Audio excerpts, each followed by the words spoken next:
Hey. No. No. Hi, welcome back to... What? What are you barking at? Anyway.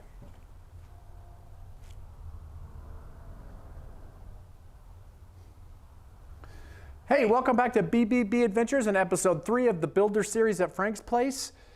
Yeah, welcome back. For those of you who watched the first couple of episodes and provided comments and gave us feedback, thank you. We're happy that folks are interested in this series. Please continue to provide feedback so we can make sure that we're covering content that people are interested in.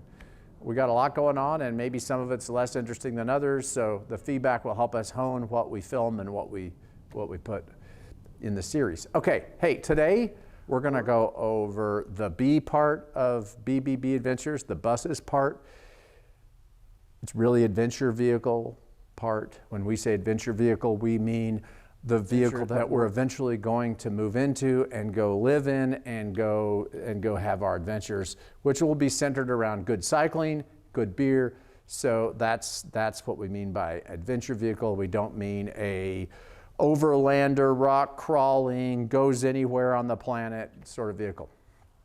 Okay, over the past probably 5 years, we've gotten interested in tiny houses, minimalistic living, which led us to bus conversions. We got really excited about a school bus conversion. We watched hundreds, literally hundreds of videos, read forums, did all sorts of Instagram following of bus conversions and people living the bus life, hashtag bus life, and we're super excited about it. As you know, if you've watched previous episodes where we've talked about this, you know I spent multiple hours developing 3D CAD layouts of a 40-foot bus. And that's been a great process and experience for us. But as we've really thought about it, and we've learned more about it, and we've thought about our usage model and how what we want to do, we developed a list of criteria that we have for that vehicle that's going to enable the lifestyle that we want to have. So today, in this episode, we're going to review that criteria and talk a little bit about it. Then we're going to talk about how we use that criteria for the basis of a decision-making process that led us to the specific type of vehicle that then led us to the purchase of a vehicle.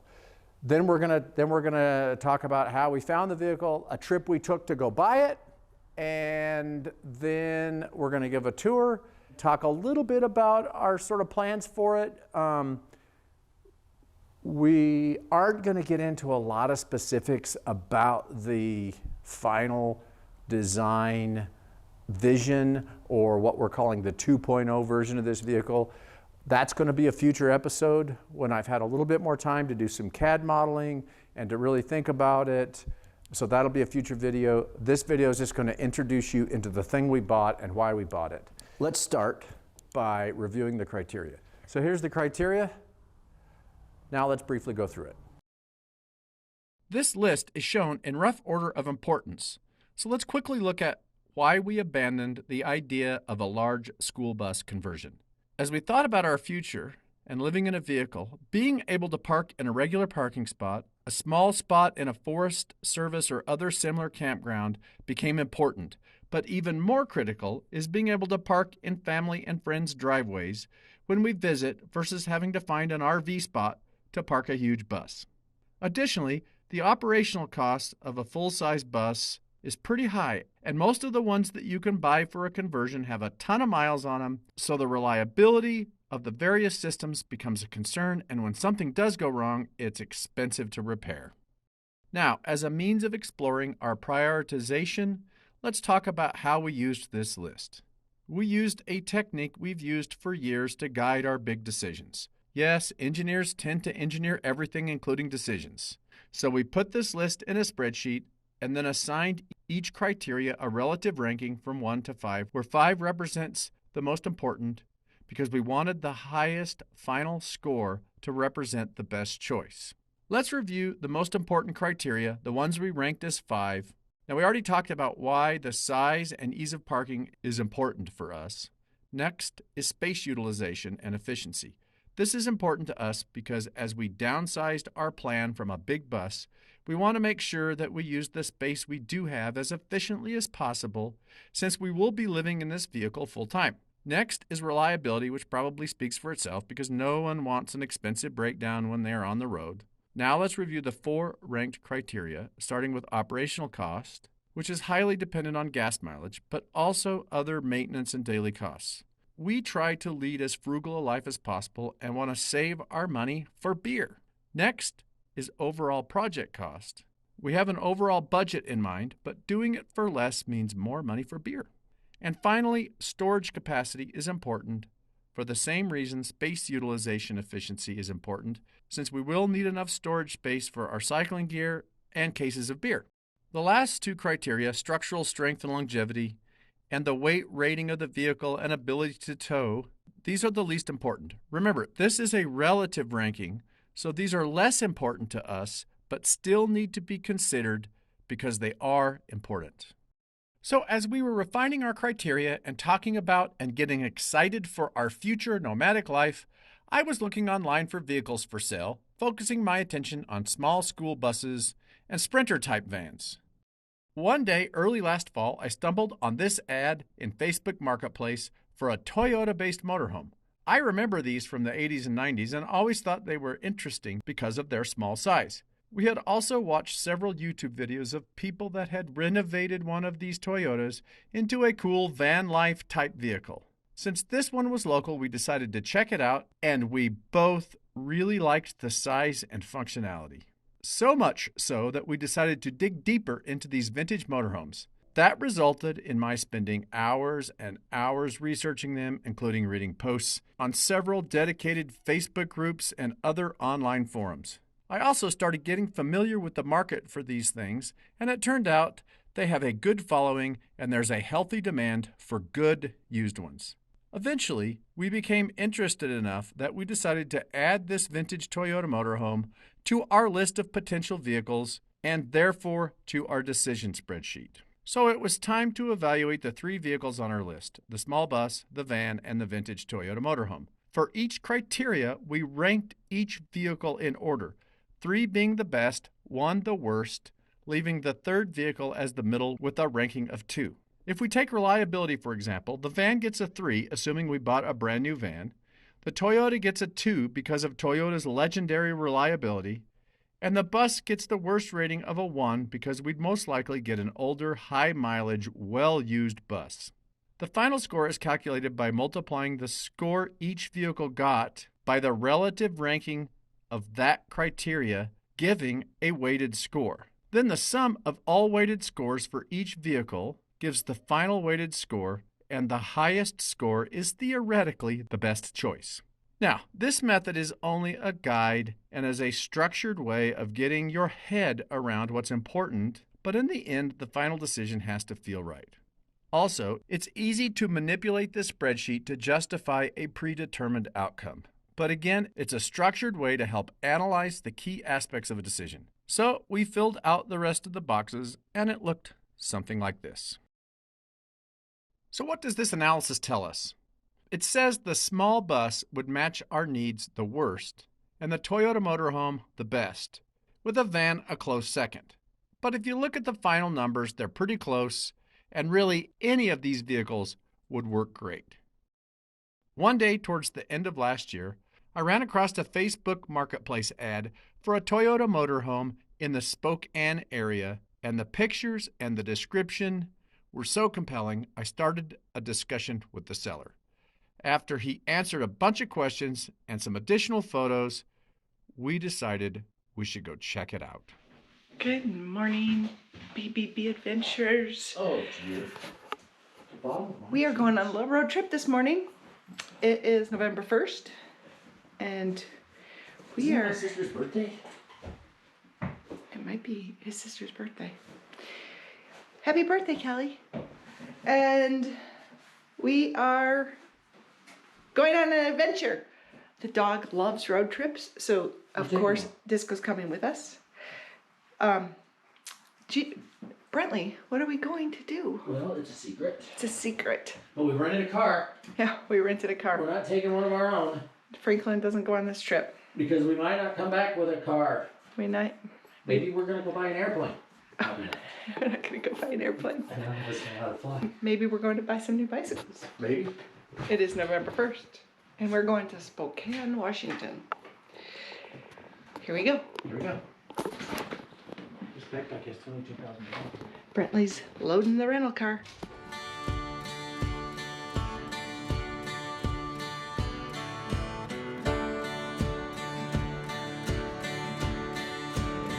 Hi. Good morning. Morning. Happy coffee. Welcome to Montana. Oh. Oh, we're in Montana. We just crossed into Montana. Shoot. We're not in Continental Divide. There it is. Elevation 6370. There it is. There it is. We're passing through Montana on our way to northern Idaho. Maida. Did you catch the name of that town? Maida. Montana, Idaho. Maida. It is 7:46 in the morning, and the sun is just barely. Well, it's Poking out. the twilight. It's not. But it's almost 8 o'clock in the morning. Yeah, but we're I'm very just far surprised. north, and And Disco's still sleeping. we're on the very edge of a time zone. We're going to change time zones today. We're going to go into the Pacific time zone. We are? Yeah. Let's look at the sunrise. Let's do.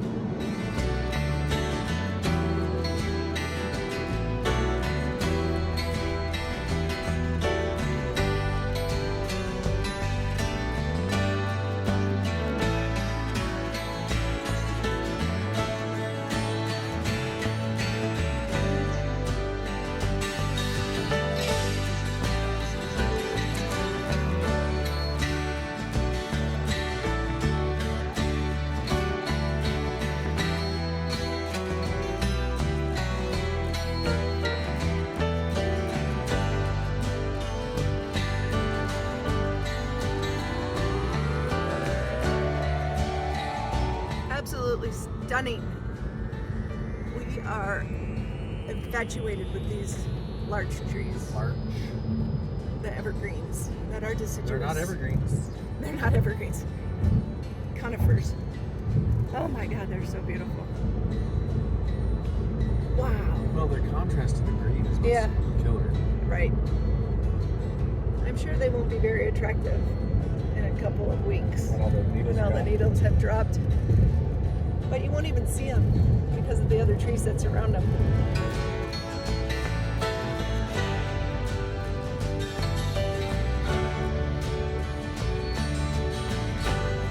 We're here. We're here. We just drove up. There it is. There it is. We're gonna go check it out. So exciting. Looks like it's leaning a little to the left.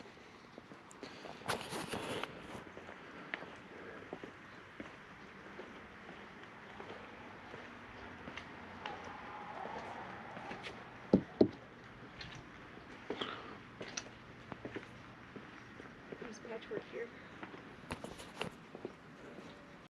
Okay. We are thinking long and hard about this purchase. Brentley was just telling me about the things he'd change. Well, I would rip this whole cabinet out, and I'm going to get rid of this RV fridge and put a 12-volt electric fridge in. I'm going to rip this whole cabinet out and rebuild it, taking the propane and putting a induction cooktop, because this thing's going to be all electric when we're done. And, yeah. This thing seems like it's a very solid structure, which is really, really important. We're going to change the color scheme. I can't live with this pink. Can you? Oh, it reminds me of your mom. She would love it. She would. But she's not going to live in it. She's not here to even look at it. And this is Sorry. the cab. I keep kicking this stuff. It's the cab. It has 29,468 original miles on it. It is definitely a survivor. Well, after much thinking and deliberating and sitting in this thing and thinking about it, we decided to do it. This is now ours. This is ours. This is ours. This is ours now. Yep, that's ours. Here we go.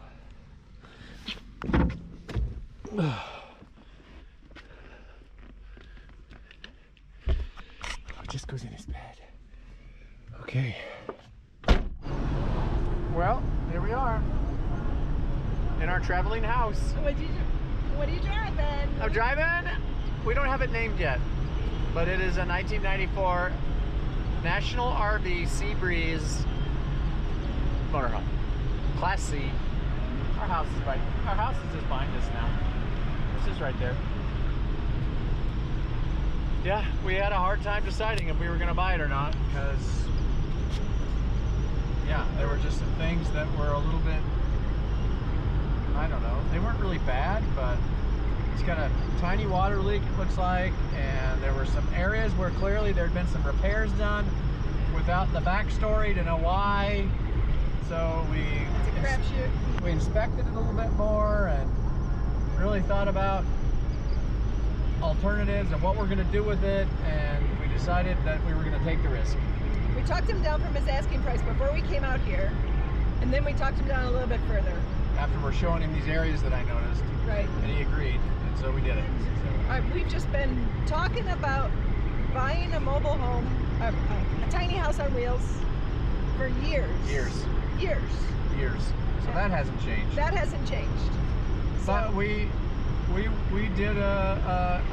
did sort of an analysis pros cons list. comparing this type of vehicle, specifically the Toyota-based motorhomes, against a small bus and against a van, and we can walk you through sort of how that went, what that looked like. But this won out because there were some things that we thought were more important than other things, that this was a better situation. We never really wanted an RV because No. there's a lot of things about RVs we don't like. The interiors are relatively cheap. They're not really designed for full-time living. But in the end, if you think about it, it's a drivetrain chassis, in this case a Toyota pickup, and it's a structure, a box that you build your house in. Well, this thing provides both of those things, just like a bus does, just like a van would. But this actually is a better use of space because you sleep above the cab. So Bedroom's up there. bedroom's up there. So the floor space that's remaining is about the same as a large Sprinter van, extended long wheelbase Sprinter van. So you have more options to use that space because you don't have to have a bed. So that's a big attraction. These things get 15 or 16 miles to the gallon, which was another big attraction. So we're basically gonna put what we would have probably, well, we're gonna put what we would have put into a van or a bus in this. So we're not gonna gut it necessarily, but sort of gonna gut it and then rebuild it with the systems, the solar, the electric systems that we would have put in any of these other vehicles. But we'll have a full shower, full bathroom, a dinette, a couch, a kitchen, all of that in a floor space that we wouldn't have been able to do in a bus or a van because we'd have had to have the bed in that floor space too. So that's sort of how we got here. We're gonna probably use it a little bit because it's very functional as is. So we'll take some trips in it and sort of learn about it before we Make tear any into it. changes. Yeah. We're headed to our first campground in Pullman, Washington. Pullman, Washington.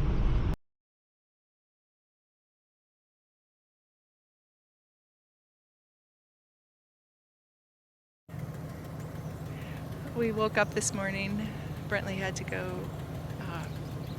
do some work. We were going to drive over to the Starbucks and it wouldn't start. So Brentley walked to the Starbucks and I've been here and found this kind gentleman to give it a jump.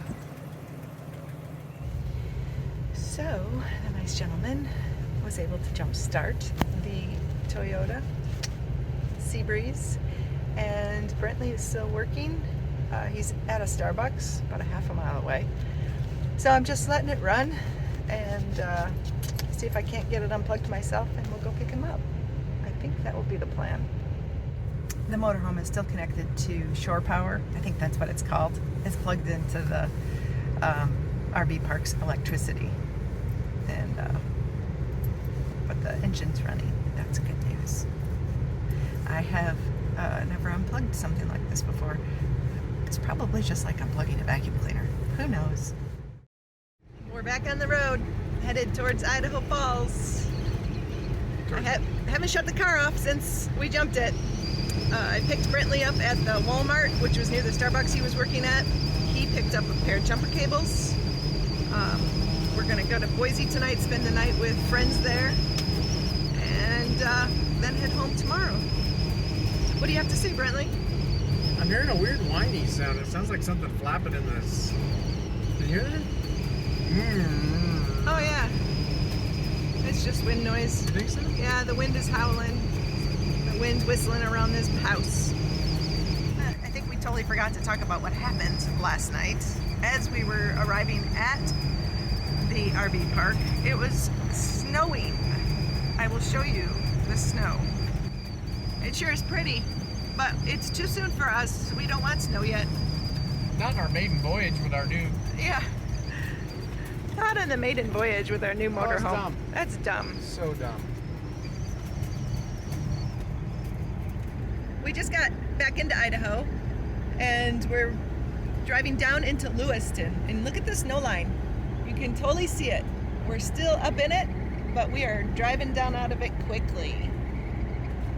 And down in this valley, the window's really dirty, not gonna work. Down into that valley is Lewiston, where we're gonna stop for gas. There's Lewiston. There it is. Now it's through the front window and we can actually see. Hope the brakes work. The brakes work. We have been going down very fast. I don't mean speed-wise. Oh. I mean descent-wise. Oh. My ears are popping. The old Toyota. 37 miles an hour. Up this hill. Sure is pretty. Well, because we're going so slow, you get a lot of time to look at it. Almost like riding a bike.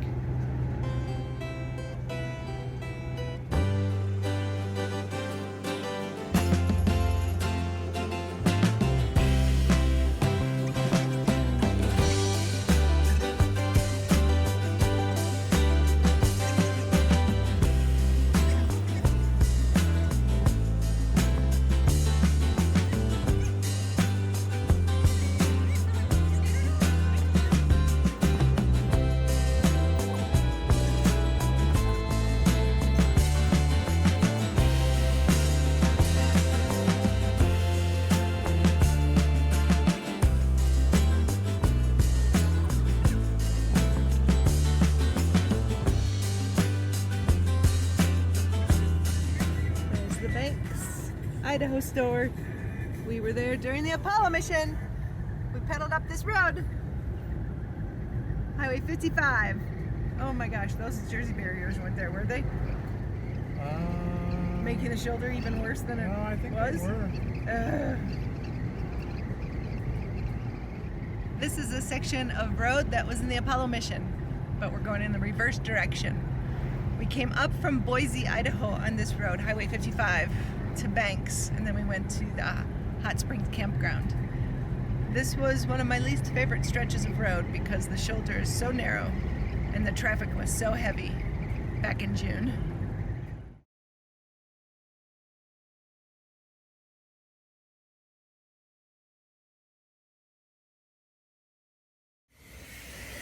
Well, we made it back to Idaho Falls, and the most important thing to do after driving through the snowy, salted roads is to wash the undercarriage.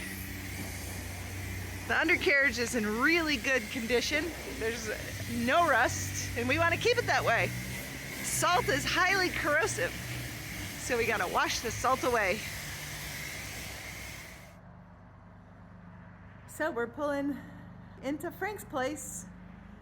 I stood up on horses to make sure it clears. It has an inch of clearance, maybe 2. And it's in. That's super exciting.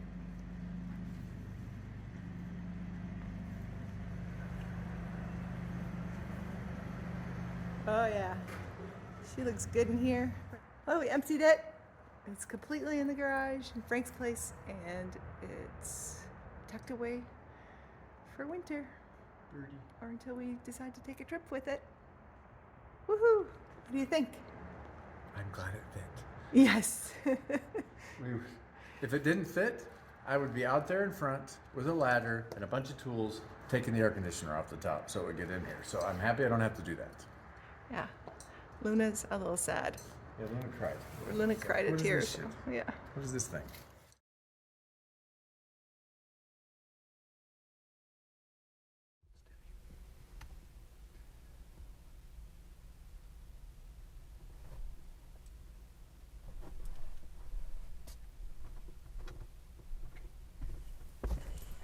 Oh, hi! Welcome to Birdie 1.0. We'd like to give you a tour of this beloved little adventure vehicle. So you first noticed I was sitting in the cab and I easily made my way. Hi, Disco. Sitting in the cab and I easily made my way back. So while we're driving down the road, I can do that. I can come back here, get in the kitchen, access a refrigerator, and make Brentley a sandwich while he's driving us down the road. It's perfect. So this is the bedroom. We'll show you the bed bade later.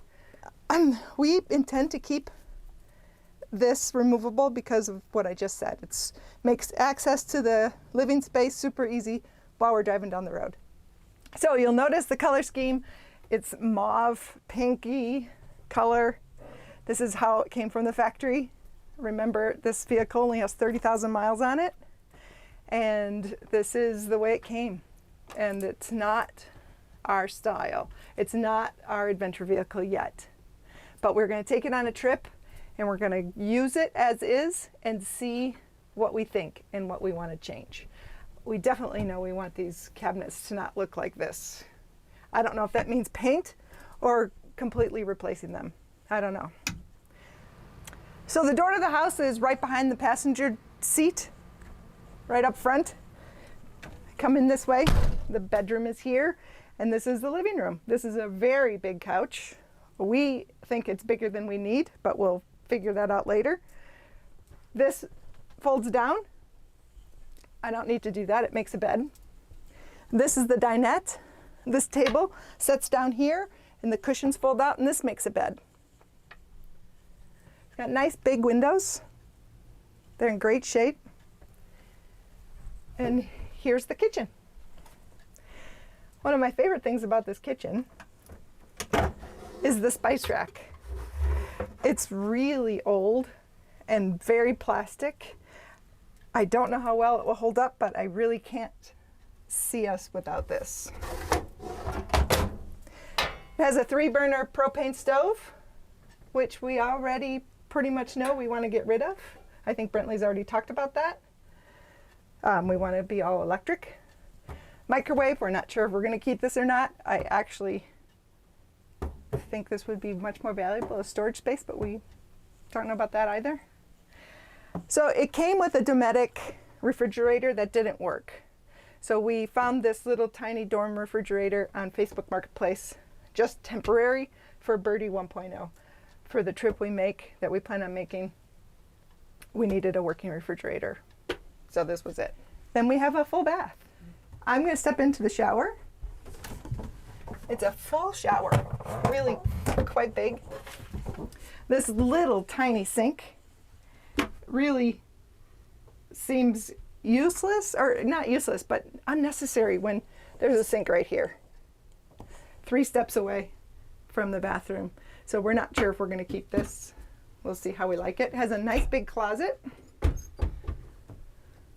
with hanger space. 1990s Livler blinds. Oh, I can close the door for privacy. And this is the original tank meters, water pump turn on, these levels. We have no idea if these are going to work or not. So it came with, it has a black water tank, gray water tank, and a fresh water tank. And AC that works, working AC. So this is our bedroom. We hope that setting the bed up every day or whenever we make up camp isn't going to be too much of a pain, but that's what our Birdie 1.0 trip is going to prove to us, whether or not that's a pain or not. This is the privacy curtain that prevents people from the front of the cab seeing in to the compartment. I've closed up the bedroom curtains. Those are definitely going to get replaced. Well, this is pretty much it from the inside. Birdie 1.0. Let's take a quick look outside. This is the door. Fuel. That's where you fill the fuel. This is the house battery compartment. This is a vent for the original Dometic RV refrigerator. This is where the propane lives. We have great future plans for these areas we're no longer going to need.